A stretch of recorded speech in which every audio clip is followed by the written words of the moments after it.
Good morning. I would like to call this meeting to order. Thank you for joining us during our weekly virtual MLS breakfast meetings. My name is Tom Zeng of Remax Connect Realty. A few housekeeping tips. All participants will be muted, and should you have any questions or comment, please remember to enter it into the chat box. Please remember to join us weekly, as we will have our virtual MLS breakfast meetings every Thursday at 9 a.m. As always, this meeting is being recorded and will be available online on our YouTube channel, West San Gabriel Valley Realtors.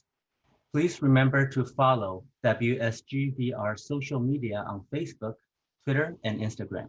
You can also watch all our pre-recorded videos on YouTube. WSGVR introduced a new text message service. For updates, text WSGVR to the number 72727. A little bit about myself. My name is Tom Zeng, and I'm the July MLS Program Chair. Today's agenda consists of our affiliate spotlight, Mark Wu from Allstate Insurance, President's Message by Mindy Ye, 2020 WSGVR President, followed by our speaker, Angelica Frausto-Lupo, Director of Community Development from City of Rosemead. At the end, we will have a raffle at the end of our meeting today. Just a reminder that to be eligible for today's raffle, you must be a WSGVR member and your name must be displayed to win. No telephone numbers will be accepted. Today, our affiliate spotlight will be Mark Wu from Allstate Insurance, brought to you by the affiliate committee. Take it away, Mark. Good morning, everybody. Okay, good morning. Wu here, San Gabriel Valley for 33 years. Next, I'm one of 8 children born in Calcutta, India. We immigrated to the US in 1969, next, where I grew up in Bakersfield, California. Next. I'm married to Susan. We've been married for 32 years. We met here in Silver Lake. Next, and we have 3 daughters, and 2 of which graduated this year. Kayla from APU and kinesiology, and Cassidy from Western. She'll be attending Concordia. My passions are to travel. Next, and we've been all over the world, and unfortunately, we know that the next couple of years we can't do that, sadly. Next. But we love Broadway show. Next, and we also love just enjoying our LA local sports team. So my daughters make me buy jerseys too, you can see. Next. And like I said, we enjoy the local teams. I'm from a very rich family. We have over 40 fathers that are all blood related, but we are a group. So I call ours the Wu United Nation Clan, and we get together every Thanksgiving and basically have enough next to have even 2 softball teams with players on the bench. Next. By the way, Mark, your sound is very unstable, just letting you know. Sorry. Okay, well, anyways, my agency annually contributes tens of thousands of dollars. We're very supportive to local charities and charities worldwide. Next, you can go through the next couple slides. And so I have a passion to travel the world and just to feed the poor and to help those that women initiatives and global issues. So this is what I'm planning to do here on out since my kids are much older. And my agency just not only does home insurance, but other types of policies. Like I said, we offer more than personalized policies. We also provide financial products. So if you need any help with fundings or just life insurance or IRAs, I have a life specialist that does all that. So thank you for the privilege of being able to speak to you. My agency speaks 5 languages out of our office. All are licensed and able to help you. Take care. Thank you, Mark. We will now have our top 10 affiliates by early registration. They would like to greet everyone, and please remember to support our affiliates with our transactions. Today's top 10 affiliates, Bob Chu, are you here? Would you like to say something to everyone? Please unmute Bob Chu and raise your hand, Bob Chu. Hi, good morning. I'm Bob Chu with Champion Escrow. We have Tony Escamilla from Villa Homes Inspections. Tony? Looks like Tony's not here. He gave up his chance. Yeah. Next, we have Amy Fan from Chicago Title. Okay. Hi, this is Annie, Chicago Title. If you need any title help, let me know. Have an amazing day. Thank you. And we have Sandy Franco from First American Home Warranty. Good morning, everyone. Sandy Franco, First American Home Warranty. Have a fantastic day. Thank you, Sandy. Next, we have Sage Gomez from MyNHD. Good morning, everyone. Sage Gomez from MyNHD. Have a great day. And we have Teresa Lam from Corinthian Title. Can you hear me? Hello, Teresa. Yes, we can. Yes. Okay. Yes. Hi, this is Teresa I Lam couldn't hear from from her. Corinthian Title Company, and good to be alive. Thank you.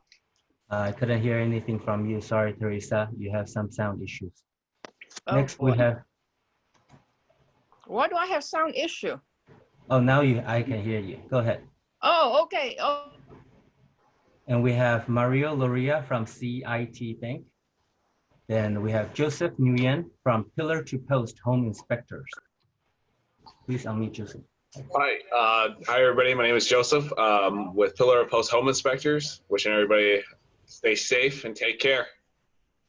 Thank you, Joseph. And we have Angie Tang from First American Title. Hi, good morning, everyone. Angie Tang, First American Title. Thank you so much and be safe and healthy out there. Thank you, Angie. Last but not the least, John Wax from Snap NHD.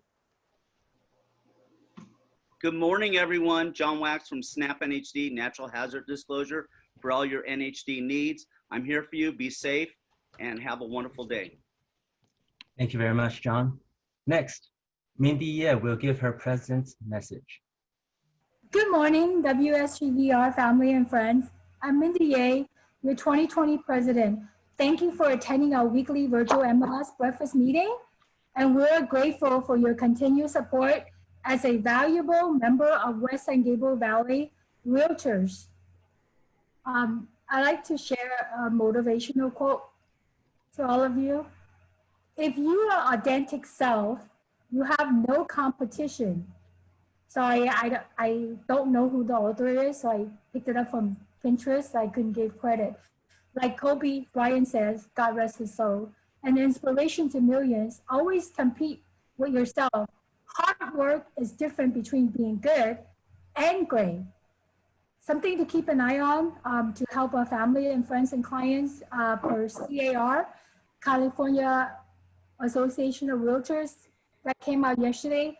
There's a bill that's proposed, pandemic savings for first-time home buyers. This is a new bill that is being introduced in the U.S. House of Representatives, which would allow first-time home buyers to withdraw funds tax-free from their retirement accounts under the umbrella of Corona-related distribution to use toward a down payment on their first home.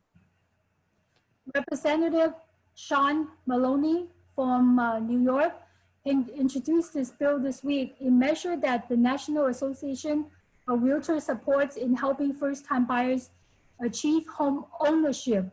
The First-Time Homeowner Pandemic Savings Act would allow up to $25,000 of a coronavirus-related retirement distribution to be tax-exempt and penalty-free as long as it is put toward the down payment on the first home.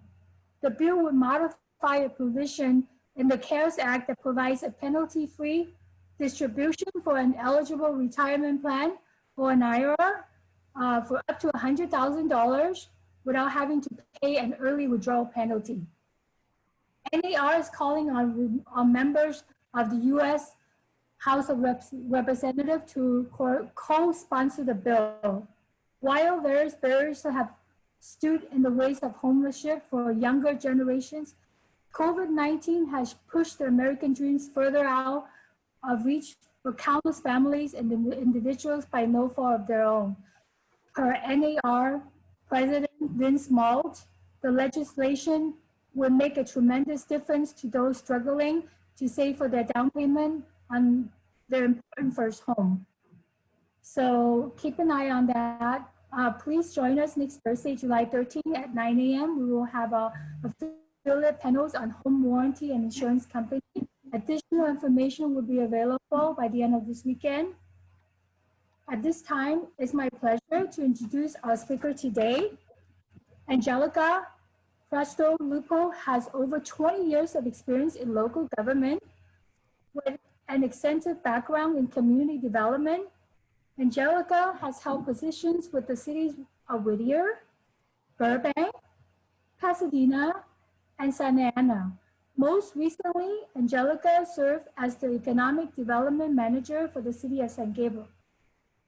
In her role as the Director of Community Developments for the city of Rosemead, Angelica is responsible for overseeing the activities operations of the Community Development Department, including planning, building and safety, business licensing, CDBG, and home programs, and economic development. Angelica holds a master's in public administration with an emphasis in leadership and management from California State University, Northridge. Please give a warm welcome to Ms. Angelica. Hi, Angelica. Good morning. Hi. Thank you. I'm going to share my screen here.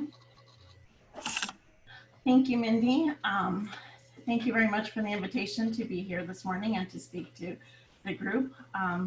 I look forward to getting to know all of you better over the next coming years.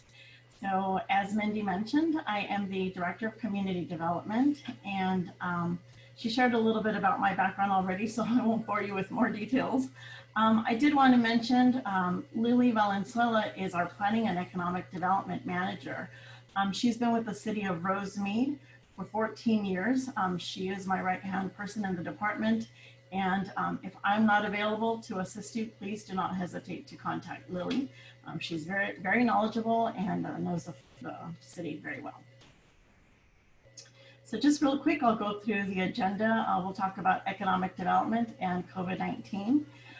The city's response to COVID-19, I'll provide some information on major projects, talk a little bit about accessory dwelling units, and give some updates on other community development projects, and then I'm happy to answer some questions. So we can't talk about economic development without talking about COVID-19, and similarly, we can't talk about COVID-19 without talking about economic development and the economy and the negative impact it's had on our business community. And before talking about economic development and our business community, I do want to recognize that we have not seen anything like this before.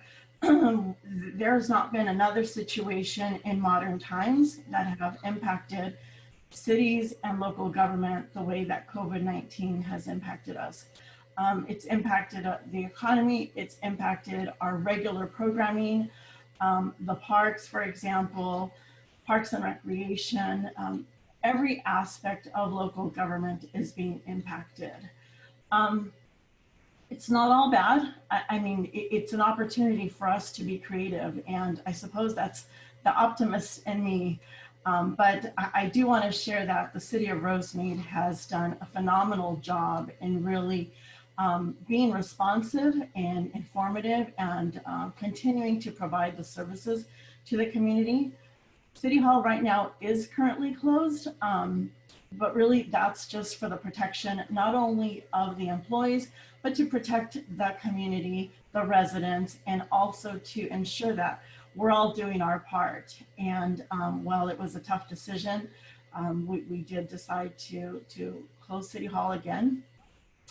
And again, it's for the protection of everybody. So cities are experiencing a loss in revenue. However, it is a little too soon to tell exactly, what that percentage is. Our sales tax is, we don't get reports until about 2 quarters later. But it's clear with businesses closed, completely shut down, a majority of our businesses completely shut down at the beginning of the pandemic. It's been tough. We can expect that it's going to be a tough next couple of years. Generally speaking, we're hearing that retail is down about 42%. And that's going to be difficult. I mean, frankly, brick and mortar retail, they were already suffering with changing shopping patterns, with online shopping, with finicky shoppers looking for authentic experiences or authentic products. The traditional national tenants were already suffering. So it's going to be very interesting to see how retail is able to recreate itself. And frankly, it's an opportunity for cities, for local government to get creative and think about what we can do to help the business community. Some ideas might be within the zoning code, perhaps within the general plans as cities update their plans. We'll likely have to include provisions to provide more outdoor dining, more services outdoors. I mean, right now we're looking at, in the news, you're probably hearing about barbershops and salons providing services in the outside. It's going to be a different world, but it's not going to be the end. We will all come back and survive. Some of the other areas that cities will likely consider is possibly less parking.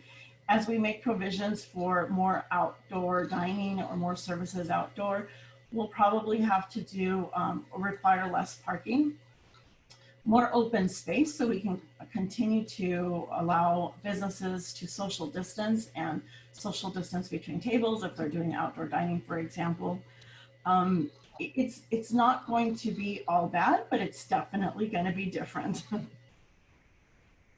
I think what the experts are saying, organizations such as the International Council of Shopping Centers, is that it's going to be extremely difficult, again, for traditional retail to make a full comeback. But I see this as an opportunity. I see it as an opportunity not only for Rosemead, but for cities in general to make changes and be creative. Going on. One of the areas, or one of the one program that the city of Rosemead has done, and you've probably heard in other areas as well, is there is a drive-in movie coming up on July 31st at Rosemead Park. Space is limited, so you are encouraged to make your reservation. It will be $5 per vehicle, and you can go online. You can go onto the City of Rosemead website and just enter in the search bar, drive-in movie, and you'll get the information on where to register. I do encourage you though, again, it's gonna be fun. It's gonna be great to see your neighbors from your car and wave to them and enjoy a great movie. Other ways that Parks and Recreation have, and what they've done is, for example, the summer camps had to be canceled, but Parks and Recreation has provided sports in a bag and summer camp in a box, for example. So again, it's a difficult time, but we're doing our best, and we're being creative in and the services we're providing to the community. So the city, I'm very proud to be working for the city of Rosemead. The council and the city manager did an excellent job of immediately taking action. And one of those early items was an eviction moratorium. The city passed the moratorium on March 24th. And then on March 30th, passed another order just to clarify the moratorium, which includes both residential and commercial. Also, during that order on March 30th, the city stated in the order that they were going to follow the state's order. Consequently, on June 30th, when Governor Newsom signed an executive order extending the eviction moratorium through September 30th, that includes the city of Rosemead as well. The city also developed a local economic stimulus with various funding sources through the city, through the CARES Act, through the CDBG and CDBG coronavirus and home funding. So as an example, all business licenses from July 1 through June 30th, 2021 are being reduced by 50%.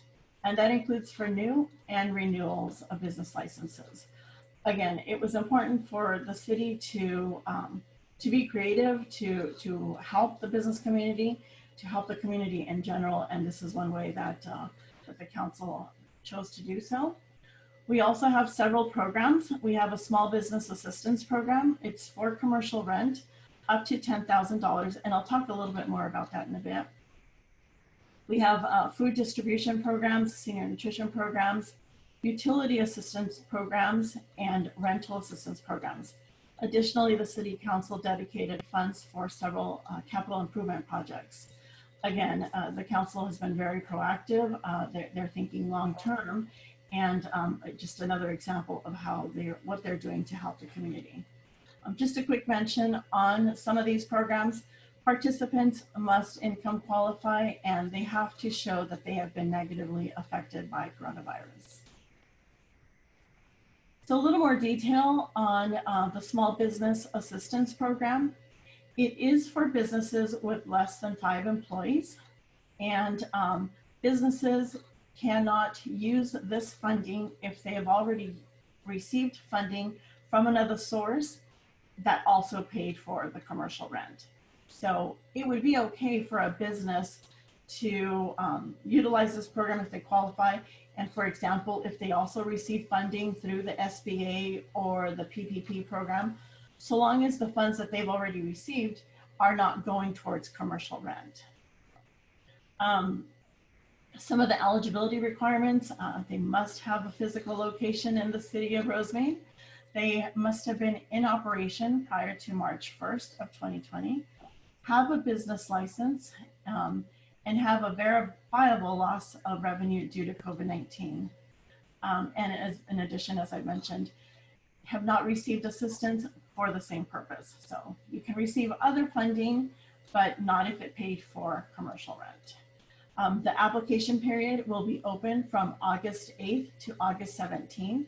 So I really encourage you to continue to visit the website, and on August 8th, if it's something you're interested in, please go on. The application will be available. It will be available online. We will also have hard copies available for those interested. The application due date is on August 17th, and it will be at 6 p.m. So if you're submitting online, everything needs to be submitted by 6 p.m. on the 17th. Or if you're dropping off hard copies, we will require that to be dropped off at City Hall by 6 p.m. And we do have a drop box at City Hall. There's some information there at the bottom. You have my information at the beginning of the presentation. Please do not hesitate to contact us if you have any questions. But again, the key dates are from August 8th to August 17th. And it will be on a lottery system. So businesses that submit the application and submit all this required documentation will then be assigned a random number. And if all of those applicants have submitted all the required information, then they will be entered into the lottery. I want to make a plug for our business community. Of course, eat and shop local, especially right now. I mean, we want you to do this all the time, but especially during this very difficult time for our business community. Please continue to support them. They do appreciate it. They need our help. And again, please help. So I'm going to go ahead and move into the planning and development of project updates.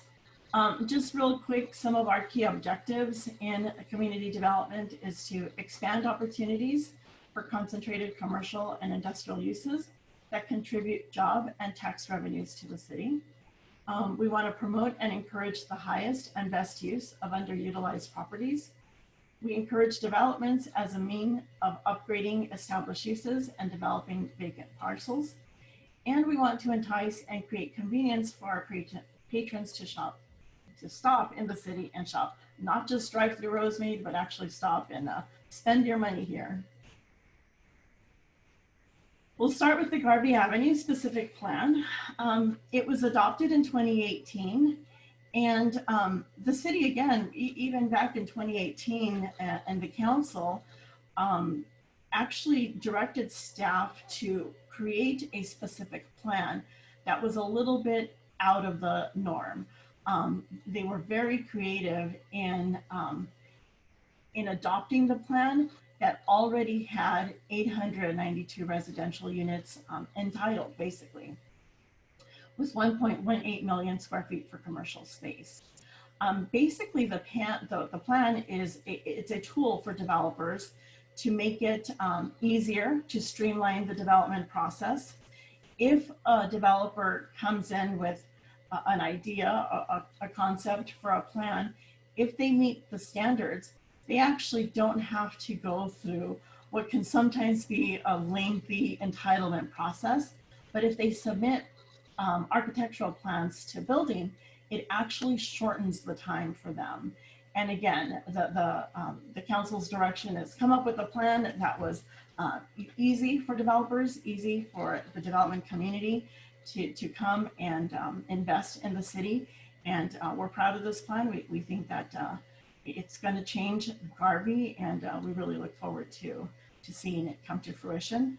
We already have several proposed projects within the district, and you know, we think that it's a great plan, and we hope the developers do as well. I'll talk a little bit about accessory dwelling units. Just recently at the last city council meeting, we had a first reading to amend the zoning code. As some of you may know, a few years ago, the governor changed state law, which frankly made it easier for property owners to build accessory dwelling units and junior accessory dwelling units. The city already had ADUs in the zoning code, but we had to come back and change our code to comply with the state law. So if some of you are familiar with ADUs, the city can no longer require that an ADU or a primary dwelling be owner occupied. So until January 1, 2025, then the state will allow cities, if they want to, bring that provision back. The city may no longer require replacement parking when a garage is converted to an ADU. Previously, the city did require that parking. So if you converted your garage, you had to show that you had parking on site. Excuse me. ADUs do require sanitation and cooking facilities. A junior ADU, which is attached to the primary home, does not need separate sanitation. They could share with the primary home. The maximum size of a detached ADU is 850 square feet for a studio and a 1-bedroom. And more than 1 bedroom, the maximum size is 1,000 square feet. And one of the things that the state included in their law was that cities cannot limit the number of bedrooms. JADUs must be contained entirely within the single family residence and shall have an efficiency kitchen. So they don't need a full large kitchen, but you know, a small kitchenette, for example, would be sufficient. The sanitation facilities, as I mentioned, can be shared with the main house. The floor area ratio can no longer be used to prevent the construction of ADUs. Basically, the state mandated that cities allow it and allow ADUs and make it easy for property owners. So far, as of from January 1 to July, we in community development have received 74 applications for ADUs. That's quite a lot. That's keeping our staff very busy, in addition to the regular projects that are coming through, the home remodels, the room additions. 75 applications specifically for ADUs is quite high. And 15 permits have been issued on the building side. We'll talk a little bit about the projects. This project, Bella Rosa, was completed in 2019. It's DR Horton was the developer, turned out very nicely. This other project on Garvey, it has 28 residential apartments and 10,000 square feet of restaurant, retail, and office, and was completed in 2019. This next project we call a horizontal mixed-use project because there are there's residential condominiums at the back of the site, and at the front there is commercial, 6,000 square feet. It was built in 2 phases, and the commercial side was completed also in 2019. 8408 Garvey Avenue is under construction. I think it's coming out beautifully. 46 residential units, 11,795 commercial space on the ground floor. It's at Delta and Garvey. Should be done, we're hoping within the next couple of months. I think you can really see some significant progress there. 8449 Garvey Avenue. This project had its groundbreaking earlier this year. It is under construction. There will be 35 residential apartments with 7,500 retail, restaurant, office space on the ground floor. This project at 8900 Glendon Way, it was entitled, so it's already been approved, gone through the planning process, also has already been approved by building plan check. At this point, we're waiting for the developer to pull permits if they are choosing to move forward with the project. As a side note, we have heard with the pandemic, hotels and the hospitality industry has been heavily impacted. But we wish the developer well, and we hope that we can see this project through. It does include 123 guest rooms. It is 5 stories, and again, already approved, entitled and approved on the building site as well. This is a proposed project at 500 Montebello Boulevard. So, I'm sorry. So this project has not been approved. It has not gone through the entitlement process. It's still in its very initial planning stages. If it goes through, we're expecting to see about 199 guest rooms, 6 stories at 75 feet high. Again, the hotel industry is, because of the pandemic, is not doing so well, but if the project moves forward, and once the pandemic is over, hotels are great because they bring people into the city, and they also bring in the additional transient occupancy tax. Another proposed project, this is a residential project on Willard Avenue. Again, very initial planning stages. So far, we've heard that there are 31 residential units being proposed.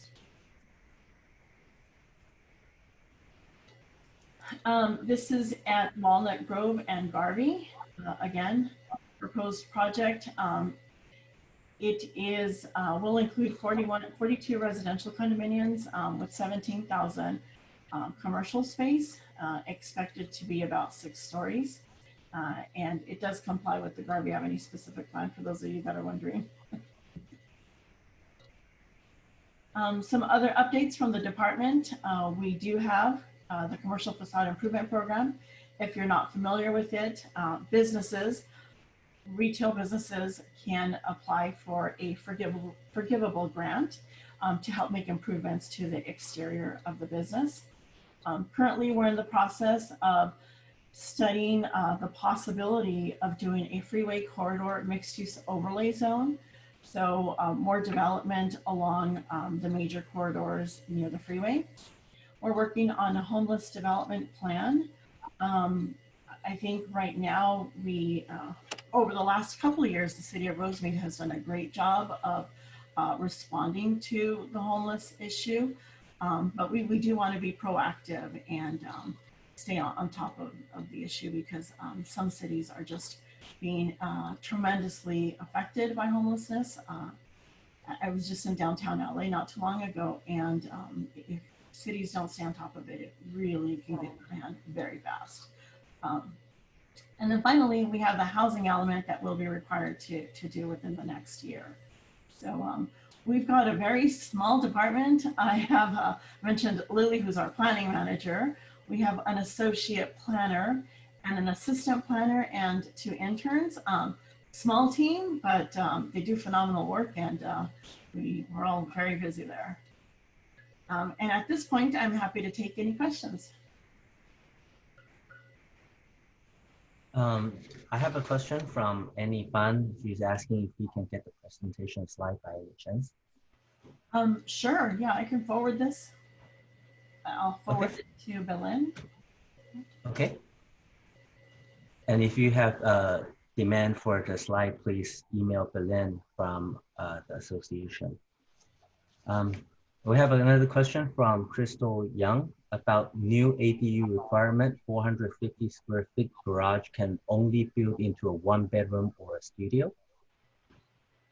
Is that right? Yeah, so a garage conversion, if it's 450 square feet, that's correct. It would be limited in terms of either studio or 1-bedroom. So it sounds like what she's saying, that the garage is 450 square feet. Is that what it is? Yeah. And is it detached? Do we know? Yeah. Well, not mentioned. Yeah. So under 800, anything under 850 square feet would be limited to either a studio or a 1-bedroom. Okay. And I have a question from Cecilia Rudar.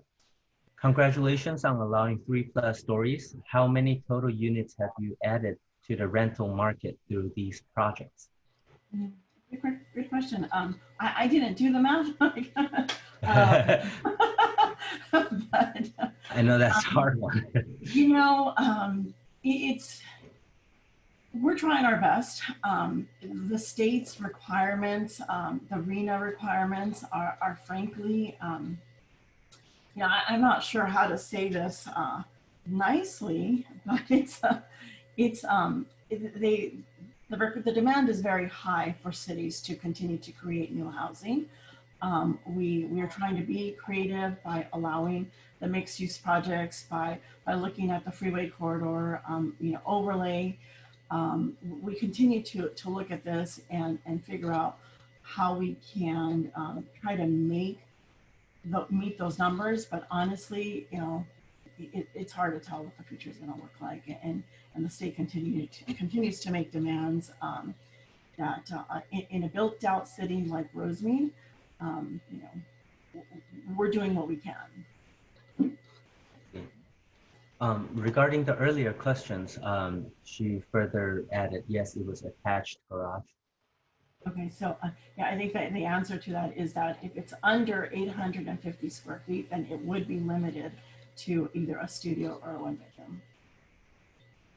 And a question from Ami Adini. Can you be more specific on how the city resolves the homeless problem? How the city, we're in the very initial stages of developing the homeless plan.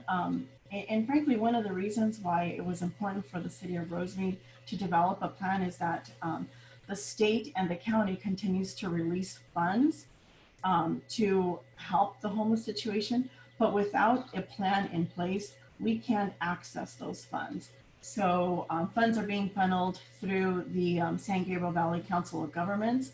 And again, it's one of the requirements for accessing those funds or applying for some of those funds is the first step is to have a homeless plan. So we do have a consultant that's assisting us, and we're in the process of scheduling stakeholder meetings. We will also have a survey online, which I'd be more than happy to share with all of you once it's up, and we expect it to be up within the next week and a half. But we want feedback from the community. We're not trying to do this, in a vacuum. We absolutely are looking to the community to provide some information and give us feedback. So we will have the online survey real soon. Great, thank you. We have a lot of questions today. Another one from Gary Pan. How long does the city take to complete the ADU permit process now compared to normal? Good question. Because the state did streamline it, it can be pretty quick. Honestly, I think what it comes down to is how, as in most development projects, what it comes down to is how well the plans are developed. But the ADUs can be turned around pretty quickly. I think I'm hearing from staff anywhere from 2 to 3 weeks, sooner depending on, again, how good the plans are from the very beginning. Another question from Hortensia Ramirez. Just to clarify that, and that's on the planning side. So the plans do need to be approved through planning, and it is a fairly easy, quick process. Plans still need to get approved through building. Got it. Thank you. And another question from Hortensia Ramirez. Are all these projects in the city of Rosemead, and are they requiring low-income units be built in the housing units? I'm sorry, can you repeat that? So all the new project in the city of Rosemead, are we requiring the low-income units be built in the housing units? No, the city of Rosemead does not have, does not require affordable housing in the projects. Developers can choose to do a density bonus, and in that case, we would require affordable units in the project. Okay. A question from our president, Mindy Ye. The city of Rosemead still require pre-sale inspection? I believe so. That I will have to get back to you, but I don't think that has changed. Question from Teresa Lamb. I see a problem with parking. There will be a congestion with street parking. Is there any solution for parking situation? Parking is one of those issues that can be problematic. That there are no easy solutions. My background, I didn't mention earlier, but I started in workforce development and economic development. What we say on our end is that when you have a parking problem, you actually have a good problem. It means that people are here, people are supporting the businesses, people are coming to town. So on the one hand, we want to have a parking problem. We want to bring people to Rosemead. We want people to spend their money here in the city. On the other hand, it is problematic when you're trying to develop a project and you have parking standards that you need to meet. Absolutely, it can be a problem. There is no easy answer. I mentioned earlier, in my opinion, one of the things that cities will need to do is get creative with those parking requirements, perhaps lessening them. That's not something that we can do right now. That's not something that I have the ability to approve, but it's something I think that we may need to consider, only because of, or especially because of the pandemic and the situation right now. But yeah, parking is a tough one, and it really just depends on, from what lens you're looking at it. Okay. We have a very early questions from Lorraine Clark. Can you please explain the rent moratorium and the deferment that applies to commercial properties? Mm-hmm. So for commercial properties, similar to renters, similar to a person renting an apartment, if you're a business and you've been affected by COVID-19 and you cannot make your commercial rent, your landlord cannot evict you. You are protected by the moratorium. You cannot, the moratorium is in effect until September 30th. I'm sorry, was there a second part to that question? Just explain what it is. The difference between the commercial and the moratorium. Okay. Yeah, so just like I said, I mean, there really is no difference. Renters, whether you're a residential person renting an apartment or you're a commercial business renting a commercial space, you are protected. Your landlord cannot evict you right now. Okay. A question for Ami Adini. How can I offer ideas to solve the homeless problem? To whom can I send my ideas? Great, love it. You feel free to email me. You can email me directly. You can call me. Also, as I mentioned, we will have an online survey to get input from the community. Okay. A question from Thomas Wang. Was the city of Rosemead in contact with the city of Monterey Park in regards of the room key project at the Garvey Inn providing temporary shelter to the homeless? Or do we have any updates regarding room key overall for city of Rosemead? I don't have any updates on Project Room Key. It's a county program, so if you were interested on that, I would recommend you reach out to the county. Yeah. Oh, that's close to our last question, as we have new ones coming up. Does ADU garage conversion require a setback from the lot line? No, that's one of the areas that the state made it easy. So if there's an existing garage that doesn't meet the existing setback requirements, that would not prohibit the property owner from converting that garage into an ADU. That would be allowed.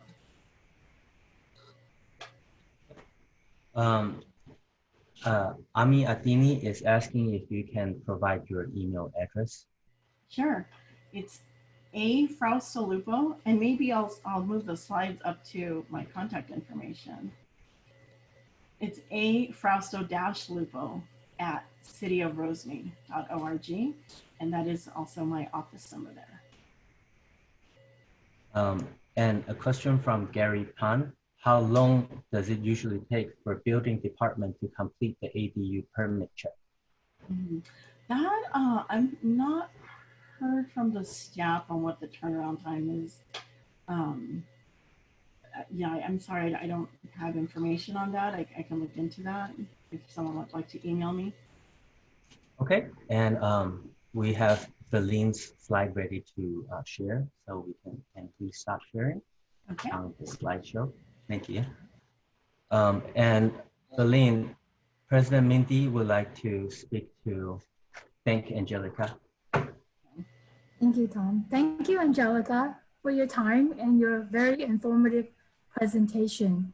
I also would like to thank, and it's an honor to have immediate past mayor and current council member Margaret Clark and CEO Ray Jen with Rosemead Chamber of Commerce for joining us this morning. Thank you. Tom, take it away. Thank you. Okay, and we're excited to offer our electronic voting for this year due to the current stay-at-home mandate. Beginning from July 16th at 10 a.m., you should probably have received an email from the email address with San Gabriel Valley Realtors from balloteer.com. You will be emailed the following schedule: Thursday, July 23rd at 10 a.m. and July 30th at 10 a.m. Please stay tuned and do not delete them. You can only vote once. And please read the messages in its entirety before casting your vote. You will be assigned to secure a voter ID for casting your vote. All eligible voters' names will be placed in the drawing. During the virtual MLS breakfast meeting on August 6th, we will draw 15 winners. Each will win $20 Amazon gift card. Prizes are only for eligible WSGVR Realtor members who voted. You don't have to be present to win. Next slideshow, please. Now we have our attendance drawing. Thank you very much for staying online. WSGVR members only, and you must be present to win. Please change your names to your real names. Your name must be displayed, and we will not take telephone numbers. We have 3 winners in this drawing. Each will get a $10 Amazon gift card. I will announce your name in a 20 to 30 second period. Please type in the chat box, say yes if you are here to claim the award. Okay. Rosa Zambrano. Rosa, are you here? And Albert, can you please share the computer sound for the next one? Doesn't look like Rosa is here. Xiao Huang? Xiao Huang, are you here? Victor Wu. Victor Wu. Yes, you are here. Please type in the chat box your email address and we will be emailing you the gift card. Please type if you are here. Victor Wu. Yes.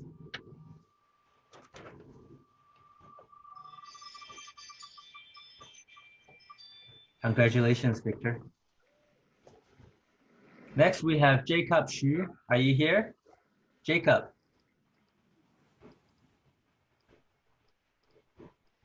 Jacob Xu. I don't see him.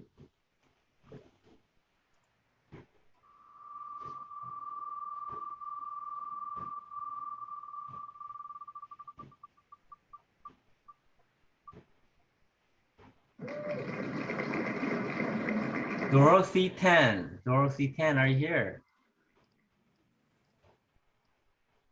Dorothy Tan, I see your name here. Please type in your email address and let us know you are here to claim the award. Yes. Thank you very much, Dorothy. Congratulations.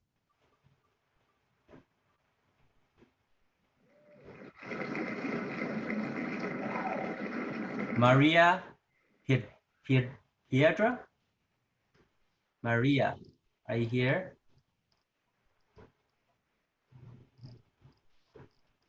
Maria? I don't see your name. M-A-R, no.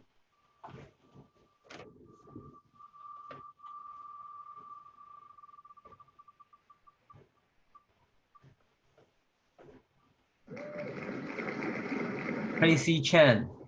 Tracy Chen, I see your name here. Please confirm your presence and type in your email address.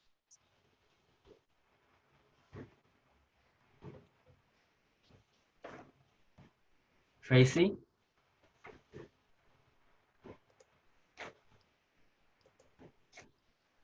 Are you here, Tracy?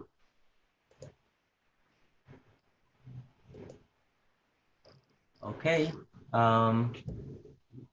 we might have a forfeit. Yeah, she did not reply. We will have a forfeit. Please have a next round.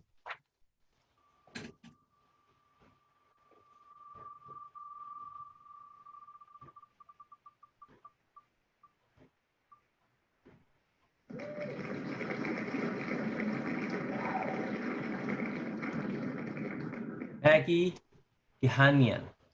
Maggie Jehanian. Maggie, I don't see her name.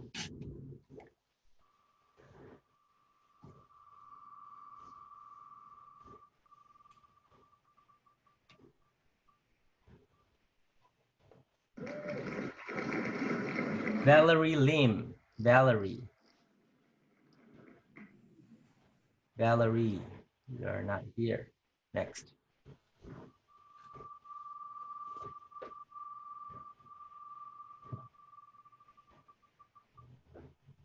Oh, Tracy just replied. Next slideshow, please. Please make sure to participate in our education classes. Tomorrow, starting from tomorrow at 9:30 a.m., we will have our BRE 45-hour continuing education. The cost will be $85.